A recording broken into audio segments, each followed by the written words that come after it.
Still with me, running through all the biggest stories of the day. Of course, we know what the biggest story is the commentator Sam Armstrong. Good morning once again to you. Look, there's no doubt at all that, I mean, you know, Gaza has been the #1 story for the last 6 months, totally wiped off front pages by that extraordinary, unprecedented drone and missile attack. 301 drones and missiles sent from Iran to Israel. Extraordinarily, 99% of them shot down with the help of the US, the UK, France, and interestingly, Jordan in the Middle East as well. Now, the question now is all about retaliation. If there is retaliation, and if so, what kind of retaliation from Israel? They have vowed revenge after that attack. World leaders urging restraint. Antonio Guterres of United Nations. Joe Biden saying, take the win. We've had, very sadly, a little girl who has been severely injured. But, you know, it could have been an awful lot worse. I want to know, I'll get Sam's reaction in just a moment. I want to know what your reaction is, though. Should there be a retaliation by Israel? Have they got the right to, but should they not for diplomatic reasons? Or should they have no right to retaliation? I want to know your reaction to this. Give us a call, 0344 499 1000. Text on 87222 or get in touch on X at talkTV. Calls are charged at the national rate. Text costs £1, standard network rate message. Well, Sam, let's put that question to you. What is your reaction? Should Israel retaliate? Do they have a right to? Well, in my opinion, what Iran did was a declaration of war. It was an act of war, sending 300 or more missiles and drones, each designed to kill Israeli soldiers, civilians or government facilities, is an act of war. It's akin, it sounds almost like the kind of raids that happened in the Blitz in this country. And dare I say it, that if it had happened to us, we would be rightly responding in a heartbeat. And I cannot... I'd be saber rattling right now. And I cannot, and I will not, ever accept a double standard between what is expected of Israel, the world's only Jewish democracy, and every other country on earth. Yet that is what seems to be being put out by the UN, but shamefully as well. Well, the UN has acted shamefully throughout this. The US President and indeed Lord Cameron, our own Foreign Secretary. Yeah. Well, again, Joe Biden saying, you know, take the win because we didn't see mass deaths and destruction Israeli side. But again, that's not because there weren't drones and missile attacks from Iran. It was because they have the Iron Dome multi-layered missile defence system, and they had the help of their allies. Now, I think it's fantastic, but it's the bare minimum I would expect from Western leaders to step up and to help in that. I'm very proud that RAF, like jets were involved in shooting down some of those drones, and quite rightly.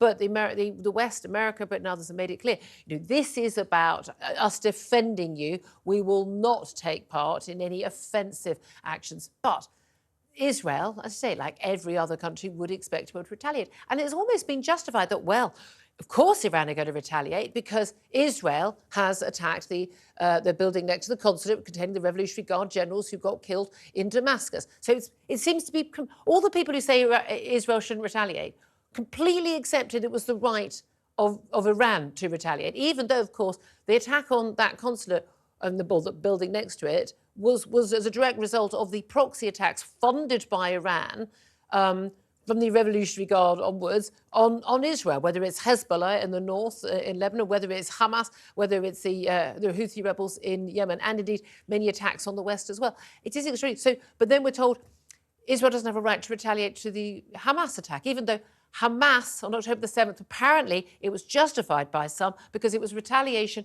for Israel had done.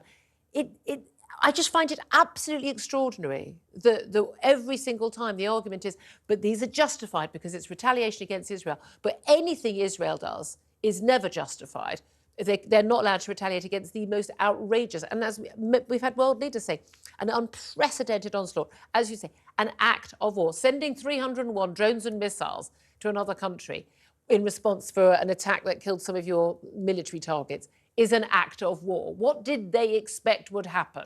Can I tell you what? I'm just sick and tired of the general moral cowardice of the West. We totally know who our enemies are all around the world. We know Russia is an enemy, and yet we expect Ukraine to do so much of our dirty work, the heavy lifting, sucking up constant attacks. We know that Iran is an enemy, yet we expect Israel to suck up terrorist attacks and not respond. We know China... And deal with their nuclear threat as well by just the occasional useful bomb. And we know China is an enemy, yet we continue to want to buy their cheap tats at discount rates while we know that they're gearing up to attack our ally in Taiwan. time and time again, we expect so very much of those few brave nations that are on the front line, while we seem to want to lecture them from the comfort of our happy positions. It is disgusting. But again, Israel has made the point again and again, they're the little Satan, US is the great Satan, they also hate us, but they also hate their own people. I mean, again, it's fascinating to watch the left supporting the Houthi rebels, supporting Hamas, and then supporting Iranian mullahs who beat to death young women for not wearing a scarf correctly on their head. I mean, if those are the people you're allied with, then I say, God help you. This is the thing, though. What I find fascinating is we have had that help for Israel, and thank goodness it has been there, and that sends a message. And I wonder if Iran had expected Western allies to stand firm, because actually Western allies falling away from Israel, criticising Israel. You can be a critical friend, absolutely. And I'm certainly someone saying, you need to get more aid into Gaza. It's not good enough. But we should be honest with our allies. But I wonder if Iran thought, they're losing Western support. Well, this has actually garnered more Western support. But other people pointing out, you know what? Why didn't we provide that sort of support in Ukraine?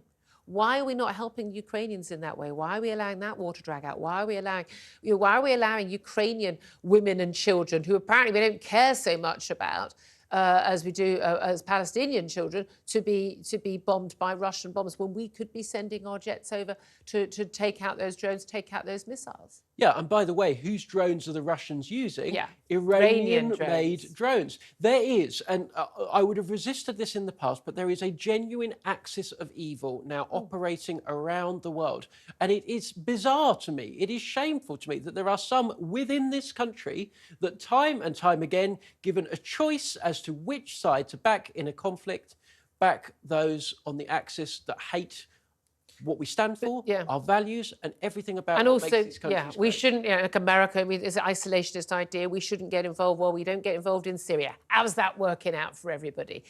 You try to not get involved, then other powers, other superpowers, the Chinese, the Russians and others will get involved. And again, regional superpower, Iran getting involved. And we know most of the Arab states that have wanted to make peace with Israel. Saudi Arabia was next on the list, and many, I think, and the Saudis have actually openly said this weekend, that actually, they believe the October 7th attack was about preventing that peace, that deal being done, because that's the last thing that Hamas and Iran want.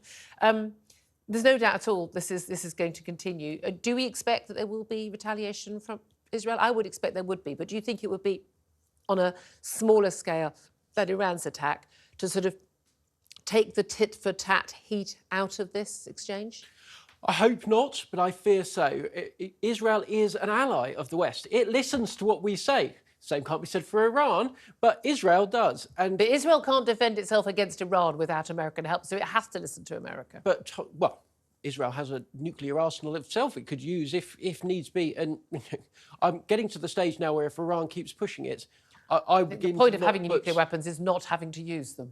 Well, it's not doing them much good at the moment. So, look, I don't think we should be lecturing anyone as to the fact that they couldn't defend themselves by themselves without expecting them to resort to every weapon that they could. Also, by the way, we can't defend ourselves. I mean, we are literally incapable of defending ourselves. Ukraine's better equipped at defending itself. Well, the difference between Israeli nuclear weapons and ours is theirs probably take off when they're fired out of a submarine. Yeah, indeed. Well, look, let's talk about things closer to home. Well, temporarily, Rwanda Bill back from the House of Lords in the House of Commons. Votes later this afternoon, early evening, going back to the Lords again, where they'll do a bit more ping-pong, but should be law by Friday. So, yay, Channel migrant issue completely solved, Sam Armstrong. Brilliant. Absolutely not. And let's not let the Prime Minister get away for a minute with baiting and switching us on this. The promise was to stop the boats. That means no boats, nobody. No one thought he was going to stop all the boats. But hang on, didn't we? He said, stop the boats. There was no comma, there was no clause, there was no stop the boats if we can. You can stop 9/10 of them. That's a good start. Okay. It becomes manageable there. He will not get even close to won't even be a stopping 10th. 9/10. Yeah. But they're going up. getting flights off to Rwanda is a good step, but only if it has the effect of deterring people from entering this country illegally. Otherwise, it's a spectacular waste of money on not a lot. And a huge sum of money. The Home Office documents emerged that we're looking at £5 billion cost. It works out roughly the number of migrants who might be sent, 1.8 million per migrant. I mean, could just pay them, I don't know, tenth of that just to stay in France. Yeah, and these sudden rush of Home Office... 1% of that. These sudden rush of Home Office documents to the papers indicate the many, many problems with this policy, which is that it is practically difficult. And as I've said before, and I'll say again, the only way this policy actually works is if you make it absolute. There is a guarantee. If you make the crossing, you're absolutely going to Rwanda, because in those circumstances... 90% of people will choose to stay in France and not. And that was how Australia dealt with this. Everyone says it's similar to Australia policy. No, it's not, because Australia, you never set foot in Australia. You were told, and you never will if you come through this route. It is interesting, though, these documents that have emerged have suggested, and these are documents actually from the time of Suella Braverman, so we're going back a bit, that there were talks with numerous other countries to try to get them to accept our unwanted asylum seekers, including Armenia, the Ivory Coast, Botswana and Costa Rica, somewhere I've gone on holiday twice. Lovely place. You'd be very lucky to be sent there. They also looked at Ecuador, Paraguay, Peru, Brazil, Colombia, African countries, Cape Verde, Senegal, Tanzania, Togo, Angola and Sierra Leone. Apparently, though, some explicitly declined. Morocco, Tunisia, Namibia and the Gambia said, no, thank you very much. We don't want your unwanted channel migrants. But it just shows they have been sort of scrabbling around to find anywhere that will take them, that might be accepted by our courts and by whoever. But we know, look, there are going to be huge attempts by charities. We know already that the Care for Calais have already started recruiting hundreds of volunteers to try and block those flights, to sort of help mount court challenges. I mean, I still don't think these flights are ever going to take off. And if they do, it's going to be like 12 people on there. In which case, we will have wasted years and years while tens of thousands, hundreds of thousands of people that bill was have poured into this country. And it shows that in the end, the only way you're actually going to get a grip of this policy is by suspending the right of migrants to make any, and I mean any, substantive, individual, whatever, human rights claims, because if you are not prepared to ban them from making any claims whatsoever of courts, you will continue to see the system made a mockery of by left-wing, highly paid lawyers that get off, seemingly, on frustrating the will of the people of this country to set an immigration policy. And again, when you ask them, how many people do you want? They never give you a number. You've got to give me a number. Is it 10,000, 100,000? Is it 1 million? Is it 10 million? Because those are the sort of numbers we'll be looking at. Let's also talk about horrible events over in Australia, in Sydney, in that horrific knife attack that left 6 dead and many others injured, including a young baby. The man who was responsible, not as I had tweeted, but believing that reputable news sources had confirmed this, I didn't just make it up, was not an Islamist terrorist, although, of course, they had the modus operandi, certainly of that, but it was not. It was a man who was mentally ill, Joel Couchy, a 40-year-old teacher, turned, apparently, we're told, male escort. I mean, what it was, prostitute. But he'd been sleeping rough after moving from Queensland to Sydney. It is thought by the police went out deliberately to attack women. Women were the vast bulk, 5 of the 6 who died, and indeed also the majority of those who were injured as well. There was some talk from his family about him being schizophrenic, but also some talk about how he was, all intents and purposes, an incel. He'd had, no luck with women and had displayed, hatred of women in the past. I mean, absolutely horrific attack. And I think, frankly, if you're the victim of that attack, it makes no darn difference whatsoever what the motives of the attacker were. But, I mean, my concern when this first emerged was, here we go again. We've seen, attacks in Moscow. We've seen attacks in, France all the time. And, we're going to have another terror attack. It wasn't a terror attack. But we also see an awful lot of attacks by mentally ill people. We see a lot of this more in America, I think, where there's lack of often a lot of that healthcare.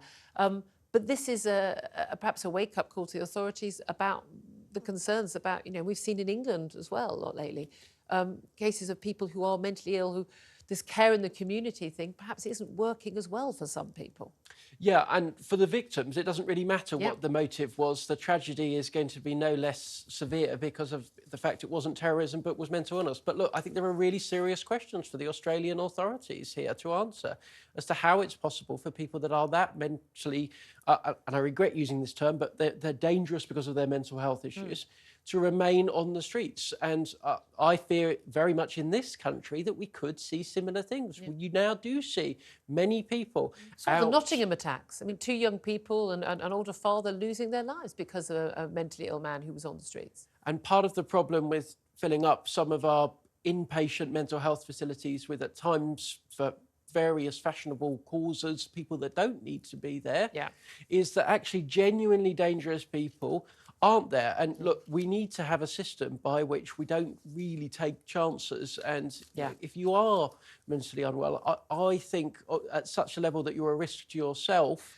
or indeed the community. And often families are begging to have get help for their loved ones. Better not to take a chance, and maybe the balance where it's been drawn does need to shift. Yeah, exactly. Let's also talk about a couple of other stories back home. Liz Truss is publishing her memoir of her days in office. The book, 10 Years to Save the West, as opposed to 49 days of her premiership. We're going to be talking to her at a pre-record for an interview we're going to play out tomorrow. It is, you know, some people say it's almost laughable to write a memoir about just 49 days as Prime Minister, but she was there, of course, at a really crucial time. She's been defending that disastrous mini-budget. She's been talking about what life is like and what lack of support there is behind sort of closed doors in Number 10. I mean, a lot of what she's saying is useful for us to know. Yeah, and look, I don't disagree rather, with much of her analysis on the policy points. The problem with Liz Truss is that politics is an art, it's a game, it's a business, just like anything else. It's a trade, right? And if you want to be Prime Minister, to take the absolute biggest job in the business, you have to be good at it. And we saw... we're expecting people to be good at the job now. Well, OK, I did not get that memo. Well, indeed, nor has the Prime Minister. That's the concern, isn't it? We've gone through an awful lot of Prime Ministers in recent months and years, and it doesn't seem to be working out too well for us. Well, it's going to be interesting. It'll be fascinating to interview her. I think there are a lot of people, actually, who just sort of rather liked the whole bull in a china shop thing. Yes, well, that's right. Well, look, maybe we need a bit more of that. Don't forget, of course, that people in this country are crying out, I think, possibly by virtue of the fact that they're at the end of 14 years of Conservative government, for change. There is a lot of people that are clamouring for change, clamouring for something bold, and that's the problem that Rishi Sunak faces, that his promises of stick with the plan, well, when your energy bills have gone through the roof, when the cost of living has gone up, when your salary hasn't, when nothing, and I mean nothing, whether public service or private sector service seems to work anymore, you're beginning to think, no, actually, I don't like this plan. I'm not sure this plan's working for me at all, indeed. Just finally, let's talk about Angela Rayner, just briefly, ongoing issues over her council house. And again, I was tweeting over the weekend, I don't care where she lived. I think it's rather unlikely that she was living separately from her young children and her husband in the first 5 years of her marriage. That's rather bizarre. I think anyone who pretends to think that is just simply lying to themselves and to us. It seems to me there's this wealth of evidence that suggests that she did do the dirty on not paying back a council house discount when she sold her home and not paying capital gains tax. A lot of people say it's years ago, it's a storm in a teacup, who cares what she wrote, where she was registered, the electoral register or the birth certificate. It's all a bit complicated, no one cares. But I think voters do care about whether they're being lied to and taken as fools. And I think voters do care about whether politicians are hypocrites. And when they say, well, if you're investigated for a crime, Boris Johnson, just the investigation alone, you should resign from office. If you have these standards for other people, you should live by the same standards. And whether it's of a couple of thousand quid or, Nadeem Sahawi's case, 5 million quid, you shouldn't be doing stuff that's against the law. Here's the thing. I happen to think that Angela Rayner has probably been a massive hypocrite and a bit dishonest, but I knew that. She was a politician. Right? The public have come to expect this as the standard of our politicians. That's really the challenge with this story is I don't think it's going to cut through. It's quite complicated. I don't think she will resign, and I don't think she should resign. But I like to hold politicians to account, and I want to know I want to know that they're telling us the truth. If you're willing to lie about that, you're willing to lie on an official form. We've got numerous people, neighbours, a former aide now worked for us, said, no, that she wasn't living there. Her own tweets even. Her own tweets. Here I am at home in a different house from the one you claim was your home. I mean, come on, the evidence is incontrovertible now. Who are we kidding? I don't even think Angela, you know, it can believe that people are still lapping this stuff up. I criticise this stuff on a absolutely across the party basis. I had a Lib Dem say to me, oh, did you criticise Boris Johnson over Partygate? No, in Palestine? Yeah. Nadeem Sawi, yeah, did all of it. Called for them all to go. I'm consistent on this. I really think we say these things don't matter. I really think we have to have consistent rules. She's not, however, in office yet, and that's the key thing. No, but she's destined, of course, to be Deputy Prime Minister of this country, incredibly serious. And look, let's say something did come out then, that would put us into really serious territory. I think Labour are a little bit surprised by finally having an awful lot of scrutiny, the sort of scrutiny that quite rightly we put Tories over the last 14 years. Anyway, let's get back to the small matter of World War III. Yeah, let's move away from minor topics to rather major topics. Today we're asking about Israel, which has vowed revenge after Iran's missile and drone attack. This, as world leaders have urged restraint. I want to know what your reaction is, though. Give us a call, 0344 499 1000, text to 87222, or get in touch on X at talkTV. Darren says, just think what could have happened if all these drones and missiles had got through to targets. Israel would be fully justified in responding. Sharon says, why should Iran get away with attacking and threatening? And Jackie says, if they don't strike back, Iran will become more emboldened. There must be a strong response.